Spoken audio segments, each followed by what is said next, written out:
अस्सलाम वालेकुम नाजरीन, आज की वीडियो में हम बात करेंगे कि James Webb space telescope 13.7 billion light years पहले तक तो देख सकेगी, मगर आखिर ये मुमकिन कैसे होगा और इसका का सारा प्रोसेस क्या होगा, लाइट ईयर क्या होता है और इसकी मेजरमेंट कैसे की जाती है। इन तमाम टॉपिक्स को डिस्कस करेंगे हम आज की इस वीडियो में। तो चलिए वीडियो स्टार्ट करते हैं।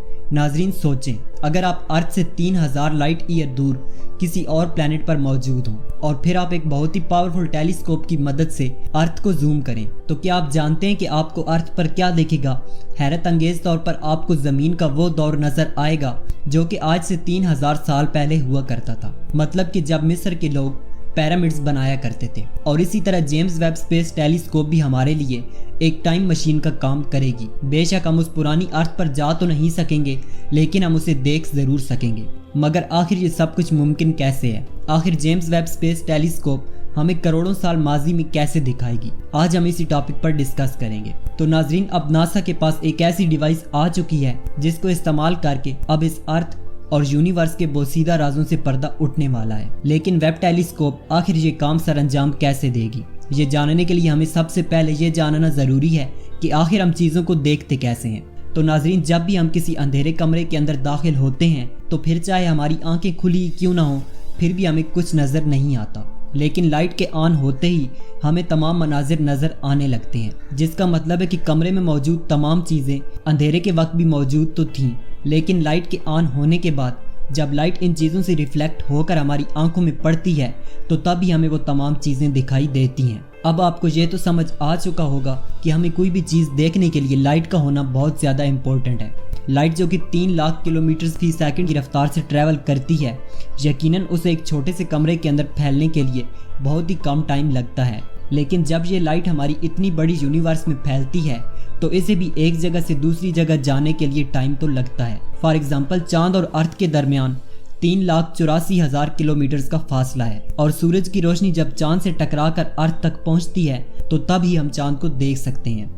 और इस रोशनी को चांद से अर्थ तक पहुंचने में 1.25 सेकंड्स का टाइम लगता है। मतलब कि जो चांद हम देख रहे होते हैं वो असल में चांद का 1.25 सेकंड्स पुराना इमेज होता है। और इसी तरह आसमान पर कहीं दूर एक चमकता हुआ स्टार दिखाई देता है जो कि दरअसल सैटर्न है और हमारे इस सोलर सिस्टम का एक प्लैनेट है। हमारी इस अर्थ से लेकर सैटर्न तक का फासला 160 करोड़ किलोमीटर्स है और लाइट जो कि 3 लाख किलोमीटर फी सेकंड की रफ्तार से ट्रैवल करती है उसे सैटर्न से अर्थ तक पहुंचने में 1.5 आवर लगता है। मतलब कि अर्थ पर खड़े होकर हम जो सैटर्न का इमेज देख रहे होते हैं असल में वो सैटर्न का 1.5 आवर पुराना इमेज होता है। और इसी तरह अगर सैटर्न टूट कर 2 टुकड़े भी हो जाए तो तब भी सैटर्न हमें 1.5 आवर तक बिल्कुल सही दिखता रहेगा, क्योंकि सैटर्न का जो इमेज हम देख रहे होते हैं दरअसल वो सैटर्न का पास्ट होता है। तो नाजरीन, इसी तरह स्पेस साइंटिस्ट और एस्ट्रोनॉमर्स भी स्पेस में डिस्टेंस को किलोमीटर्स में नहीं बल्कि लाइट ईयर या फिर लाइट आवर में मापते हैं। मतलब कि स्पेस में लाइट 1 घंटे तक ट्रैवल करने के बाद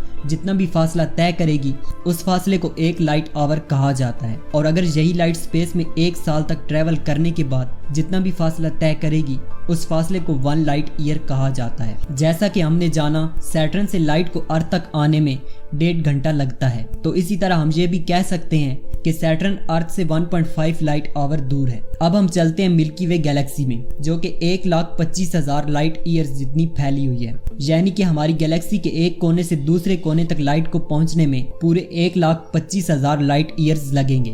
तो अब हैरान करने वाली बात यह है कि ऐसी लातादाद गैलेक्सीज इस यूनिवर्स में मौजूद हैं जिनको हमारी आंखें देख नहीं सकती, और वो इसीलिए क्योंकि इतना दूर होने की वजह से उनकी लाइट इतनी ज़्यादा डिम है कि हमारी आंखें उस लाइट को कैप्चर नहीं कर सकती। लेकिन इसके बावजूद भी उन गैलेक्सीज में मौजूद प्लैनेट्स को देखना हो तो फिर इस्तेमाल की जाती है टेलीस्कोप, क्योंकि टेलीस्कोप के अंदर कर्व शेप का मिरर लगा होता है जो कि थोड़ी सी भी लाइट को एक पिन पॉइंट फोकस पर रिफ्लेक्ट करता है, जिसकी वजह से एक धीमी सी लाइट भी मल्टीपल हो जाती है। और इसी तरह जो टेलीस्कोप जितनी ज्यादा लाइट को इकट्ठा कर सकेगी वो इतनी ज्यादा चीजों को स्पेस में देख सकेगी। 1990 में लॉन्च की गई हबल टेलीस्कोप हमारे सोलर सिस्टम से 3 बिलियन लाइट ईयर्स दूर मौजूद गैलेक्सीज को भी देख सकती है। और ये जो इमेज आप देख रहे हैं, इस इमेज को हबल डीप फील्ड ने कैप्चर किया था और दरअसल हम इन गैलेक्सीज के पास्ट में देख रहे हैं, और इतने ज्यादा पास्ट में कि जब हमारी अर्थ भी नहीं बनी थी, क्योंकि इन गैलेक्सी से निकलने वाली लाइट اصل میں 110 ارب سال پہلے نکلی تھی، جو کہ آج جا کر ہم تک پہنچی ہے، جبکہ ارتھ صرف آج سے 4.5 ارب سال ہی پہلے بنی تھی۔ تو اب سوال یہ ہے کہ جب ہبل ٹیلیسکوپ آلریڈی گیلیکسیز کے اتنے زیادہ پاسٹ میں دیکھ سکتی تھی تو پھر ہمیں جیمز ویب اسپیس ٹیلیسکوپ کی ضرورت کیوں پڑی؟ ناظرین، دراصل ہبل ٹیلیسکوپ صرف 2.5 میٹر ہی بڑی تھی، جبکہ جیمز ویب اسپیس ٹیلیسکوپ میں لگائے گئے مررز کا سائز 6.5 میٹر ہے، اور ہبل ٹیلیسکوپ انسانی آنکھ سے 100 گنا زیادہ لائٹ اکٹھی کرنے کی صلاحیت رکھتی تھی، جبکہ جیمز ویب اسپیس ٹیلیسکوپ انسانی آنکھوں سے 10 لاکھ گنا زیادہ لائٹ کو اکٹھی کرنے کی صلاحیت رکھتی ہے۔ انجینئرز کے مطابق جیمز ویب اسپیس ٹیلیسکوپ اتنی زیادہ پاورفل ہے کہ اگر اس کو چاند پر رکھا جائے تو وہ ہماری اس ارتھ پر موجود کسی چھوٹی سی کینڈل لائٹ کو بھی ڈیٹیکٹ کر سکتی ہے، اور نہ صرف یہی کچھ بلکہ James Webb space telescope infrared light کو بھی دیکھنے کی قابلیت رکھتی ہے، کیونکہ سائنس کے مطابق جو گیلیکسیز اور سٹارز ہم سے بہت زیادہ دور جا رہے ہیں ان کی لائٹ ہم تک پہنچتے پہنچتے انفراریڈ لائٹ میں کنورٹ ہو جاتی ہے۔ انفراریڈ لائٹ جس کو نہ ہی ہبل ٹیلیسکوپ ڈیٹیکٹ کر سکتی ہے اور نہ ہی انسانی آنکھیں، اور اسی لیے ویب ٹیلیسکوپ کی مدد سے ہمیں ان گیلیکسیز کا بھی پتہ لگ سکتا ہے جو کہ ہماری اس یونیورس میں موجود تو ہیں لیکن ہم ان کو دیکھ نہیں سکتے۔ تو ناظرین، امید ہے کہ آپ کو جیمز ویب اسپیس ٹیلیسکوپ کی development, working mechanism, launching process اور پاسٹ میں دیکھنے کا میتھڈ سب کچھ اچھی طرح سے سمجھ آ چکا ہوگا۔ اگر آپ نے ہماری اس ویڈیو کے فرسٹ 2 پارٹس نہیں دیکھے تو ان کا لنک بھی آپ کو ویڈیو کے ڈسکرپشن میں مل جائے گا۔ فائنلی ہماری James Webb space telescope series مکمل ہو چکی ہے۔ امید ہے کہ آپ کو 3 پارٹس پر مشتمل یہ سیریز بہت زیادہ پسند آئی ہوگی، اس لیے ویڈیو کو لائک کر کے اپنے فرینڈز کے ساتھ شیئر ضرور کیجیے گا، اور جاتے جاتے چینل کو سبسکرائب کرنے کے ساتھ ساتھ بیل آئیکن پر لازمی کلک کیجیے گا تاکہ ہماری ہر آنے والی نیکسٹ انفارمیٹیو ویڈیو کی نوٹیفیکیشن سب سے پہلے آپ کو مل سکے۔ تو ملتے ہیں نیکسٹ ویڈیو میں۔ اللہ حافظ۔